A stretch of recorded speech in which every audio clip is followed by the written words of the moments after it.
Good morning, my dear student. Today we are going to learn about 10th class science.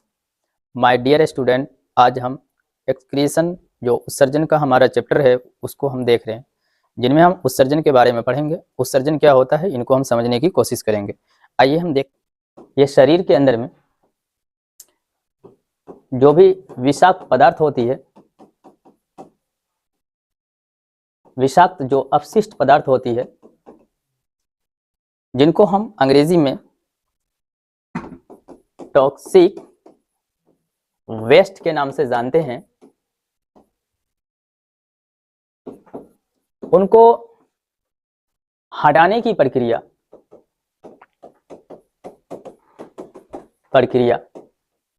हटाने की जो प्रक्रिया होती है उनको हम उत्सर्जन कहते हैं।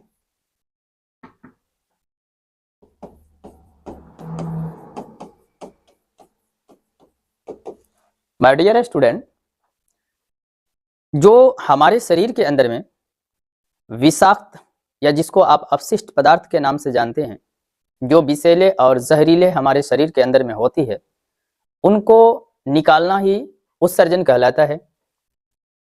हम यहाँ पर पहले ह्यूमन बॉडी के अंदर में जो उत्सर्जन की क्रिया होती है, एक्सक्रिएशन की जो क्रिया होती है, हम सबसे पहले उनको देखेंगे, फिर हम पादप में जाकर के बात करेंगे।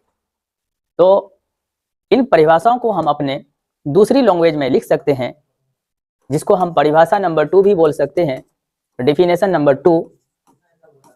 जो आपको उत्सर्जन क्या होता है उसको सीधे शब्दों में समझिए। शरीर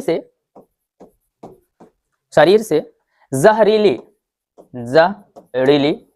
या जहरीले भी लिख सकते हैं, जहरीले कचरे को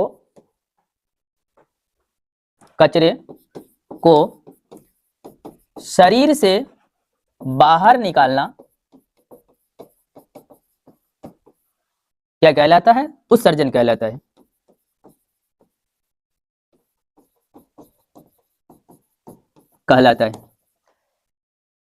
अब साफ समझ में आ गया होगा कि हमारे शरीर के अंदर से जो भी जहरीली चीजें होती है उनको निकालना ही क्या कहलाती है? उत्सर्जन कहलाती है। आइए हम आगे की ओर चलते हैं। ये जो उत्सर्जन की क्रियाएं होती है, ये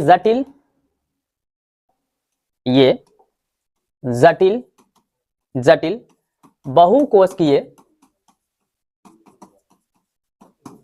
जंतुओं में होती है। याद रखेंगे माय डियर स्टूडेंट, उत्सर्जन की जो क्रिया होती है ये बहुकोशिकीय जो जीव होते हैं उनमें हुआ करते हैं, और हम इसके बारे में देखते हैं। इसे निकालने के लिए एक खास रचना होती है, उसे ही उत्सर्जन अंग कहते हैं।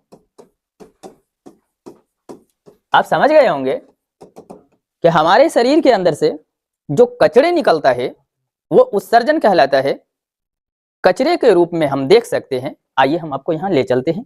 कचरे के रूप में हमारे शरीर से क्या क्या निकल सकती है, तो आप यहां पर देख सकते हैं कि हमारे बॉडी के अंदर से कचरे के रूप में जैसे पसीने का निकलना, ये देख रहे हैं आप। ये जो आपको दिख रहा है, ये सब सारी जो दिख रहा है, सॉरी, ये जो आपको दिख रहा है यहां पर दिख रहा है, ये पसीना दिख रहा है। ये सब सारी चीज जो आपको दिख रही है ये पसीना है। तो हमारे शरीर के अंदर में जो पसीने होते हैं उसका निकलना भी क्या कहलाता है? उत्सर्जन कहलाता है। मूत्र का निकलना उत्सर्जन कहलाता है। मल का निकलना उत्सर्जन कहलाता है। इन्हीं चीजों को हम आगे जाकर के समझने की कोशिश करेंगे कि ये जो उत्सर्जन है ये क्या होती है और किन किन जंतुओं में होती है। तो मैंने यहाँ पर लिख दिया, ये जटिल बहुकोशिकीय जंतुओं में उत्सर्जन की क्रिया होती है। तो क्या कुछ जंतुओं में नहीं होती है या कुछ जीव में उत्सर्जन नहीं होती है? तो आंसर है कि नहीं होती है। तो किन में नहीं होती है, किन में होती है, आगे आइए हम देखते हैं। तो हमने यहाँ पर देखा कि पसीने का निकलना क्या कहलाता है? उत्सर्जन कहलाता है। अब आपने यहाँ पर देखा होगा कि ये जो पसीना निकला है, इस पसीने को बॉडी से, जैसे मैंने पानी पिया और हमारे बॉडी से जो पानी बॉडी को गया और बॉडी में जो अपशिष्ट बच गया, जो बेकार का बच गया है, जो अपना काम करने के बाद बेकार का बच गया है, जिनकी हमारे शरीर को कोई आवश्यकता नहीं है, वे पदार्थ पेशाब के रूप में हमारे शरीर से बाहर निकलते हैं तथा पसीना के रूप में भी हमारे शरीर से बाहर निकलते हैं। तो ये ऐसा नहीं है कि अपने आप निकल जाते हैं, इनको निकालने के लिए कुछ ऑर्गन होती है, कुछ अंग होती है, उन्हीं को हम यहाँ पर उत्सर्जन अंग के नाम से जानते हैं। आगे देखते हैं कि उत्सर्जन की जो क्रिया होती है ये निम्न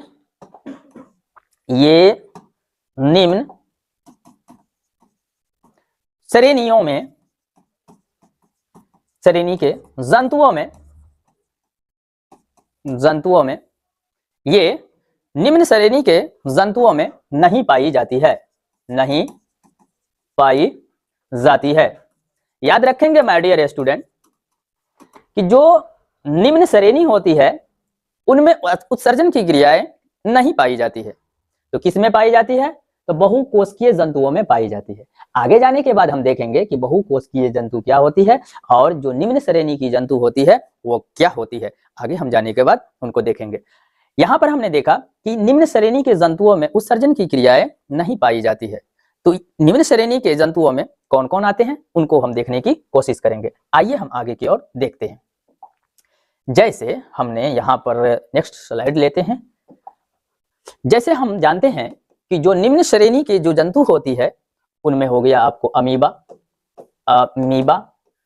और जिनको हम प्रोटोजोआ के नाम से जानते हैं, प्रोटोजोआ हो गया। इन सबके शरीर के अंदर में किसी भी प्रकार की कोई खास ऑर्गन नहीं होती है। हम लिख सकते हैं इनमें कोई खास अंग या उत्सर्जी अंग नहीं होते हैं। माय डियर स्टूडेंट, आपको समझ में आ गया होगा कि हमारे जो निम्न श्रेणी के जंतु है, जैसे कि मैंने यहाँ पर अमीबा लिया है, प्रोटोजा लिया है। आइए हम आपको ले चलते हैं अमीबा के पास, ले चलते हैं हम अमीबा के पास। तो ये हो गया आपका अमीबा। तो याद रखेंगे माय डियर स्टूडेंट, जो अमीबा है, आइए हम अमीबा से मुलाकात करवाते हैं। और देखिए ये आपका अमीबा हो गया। थोड़ा इसको छोटा कर लेते हैं ताकि आपको समझने में आसानी हो। इनके शरीर के अंदर में किसी भी प्रकार की उत्सर्जी या उत्सर्जन अंग नहीं होते हैं। ये निम्न श्रेणी में आने वाले जंतु हैं, जीव हैं। तो आइए हम देखते हैं कि अमीबा के शरीर के अंदर में कोई भी क्या होती है, उत्सर्जन अंग नहीं होती है। आगे चलते हैं। आगे हम देखते हैं कि आखिर अमीबा के शरीर में उत्सर्जन अंग नहीं होती है तो फिर ये किस तरीका से अपनी लाइफ को बिताती है। तो देखिए यहां से देखिए, जो अमीबा होती है, जो अमीबा होती है, अमीबा, ये जो अमीबा है जिनको हम प्रोटोजोआ के नाम से जानते हैं, ये प्रोटोजोआ जो होता है इनमें CO2 कार्बन डाइऑक्साइड तथा नाइट्रोजनी,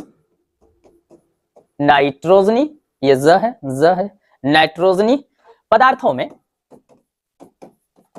में मुख्य रूप से अगर हम देखें, खास करके इन्हें मुख्य रूप से, तो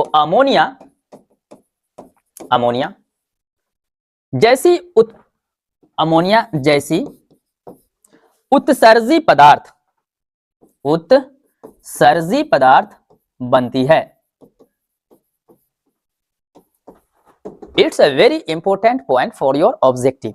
आपके ऑब्जेक्टिव के लिए यहां पर एक बहुत ही इंपॉर्टेंट क्वेश्चन बनता है कि यहां पर आपने देखा कि नाइट्रोजनी जो पदार्थ यहां पर बना है, CO2 भी बना है, ये मुख्य रूप से अमोनिया जैसी उत्सर्जी पदार्थ बनते हैं।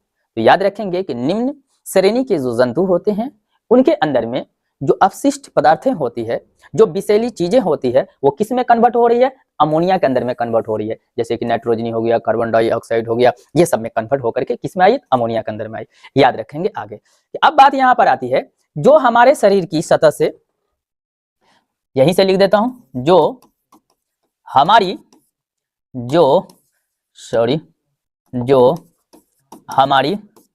शरीर से, किसके द्वारा, शरीर से विसरण के द्वारा किसके द्वारा माय डियर स्टूडेंट? विसरण के द्वारा। विसरण को हम अंग्रेजी में यहां से लिख देता हूं diffusion, diffusion, diffusion, D I यहाँ आपको दिख रहा होगा, DIFFUSION, डिफ्यूजन, DIFFUSION, डिफ्यूजन के द्वारा बाहर निकलता है।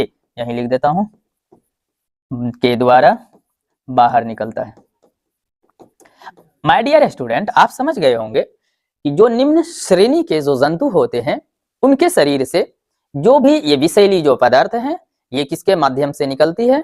तो विसरण के माध्यम से निकलती है। ये याद रखेंगे, ऑब्जेक्टिव में आपको काम आएगा। आइए हम नेक्स्ट स्लाइड पर बात करते हैं। अब हम आते हैं कि ये तो हमने देख लिया, अब हमें बहुकोशिकीय, निम्न कोशिकीय की कुछ बातें समझ में आई। क्या मनुष्य के अंदर में, ह्यूमन की बॉडी के अंदर में इस तरीका की सिस्टम होती है या इसके अलग अलग प्रकार की सिस्टम में होती है? तो आइए हम उनको देखते हैं कि हमारे शरीर के अंदर में, मीन्स ह्यूमन बॉडी के अंदर में जो उत्सर्जन की क्रिया होती है वो किस प्रकार होती है। तो मैंने यहां पर हेडिंग बनाया है मनुष्य में उत्सर्जन।